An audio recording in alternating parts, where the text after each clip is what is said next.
Assalaamu calaykum waraxmatullaahi tacaala wabarakaatu. Kusoo dhawaada ereyada isku macnaha cashir ku saabsan oo la yiraahdo synonymous words.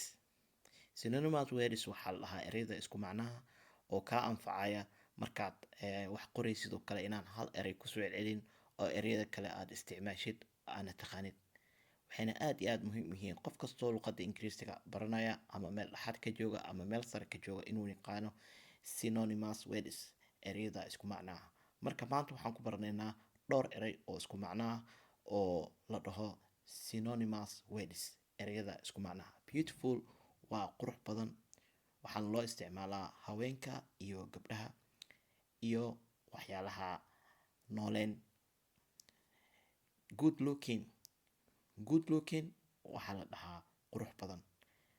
Handsome waxaa loo isticmaalaa wiilasha iyo ragga. Handsome waa qurux badan. Marka kala garo, beautiful waxaa loo isticmaalaa haweenka, handsome waxaa loo isticmaalaa ragga. Handsome waa qurux badan. Attractive waa soo jiidasho leh oo qurux badan. Elegant waa qurux badan. Aan ku celiyo synonymous words, ereyada isku macnaha. Beautiful waa qurux badan. Good looking waa qurux badan. Handsome waa qurux badan. Attractive waa qurux badan. Elegant waa qurux badan. Marka aan u gudubno qeybaha kale ee cashirka. Cute waa qurux badan. Gorgeous waa qurux badan. Exquisite, exquisite waa aad iyo aad qurux badan. Stunning, stunning waa qurux badan. Pretty waa qurux badan. Lovely waa qurux badan. Marka aan ku celiyo, cute waa qurux badan. Gorgeous, gorgeous waa aad iyo aad u qurux badan. Exquisite, exquisite waa aad iyo aad u qurux badan. Stunning qurux badan waa stunning waa qurux badan. Pretty waa qurux badan. Lovely waa qurux badan. Marka aan u gudubno qaybta kale ee ugu dambeysa ee cashirka. For example, tusaale ahaan haddaa idin siiyo, he is a handsome, asiga waa wiil, asiga waa qurux badan yahay. He is handsome, asiga waa qurux badan yahay. She is beautiful, iyada way qurux badan tahay. He is handsome, asiga waa qurux badan yahay. She is beautiful, iyada way qurux badan tahay. Marka u bedel ereyada kale, ereyadii hadda aan soo sheegnay gasho marka adiga. Beautiful camal ku bedel erey kale oo u dhigma oo adiga hadda kuwii aad soo baratay ka mid ah. Waxaa leedahay marka she is gorgeous. She is gorgeous aad iyo aad ayay u qurux badan tahay. She is gorgeous aad iyo aad ayay u qurux badan tahay.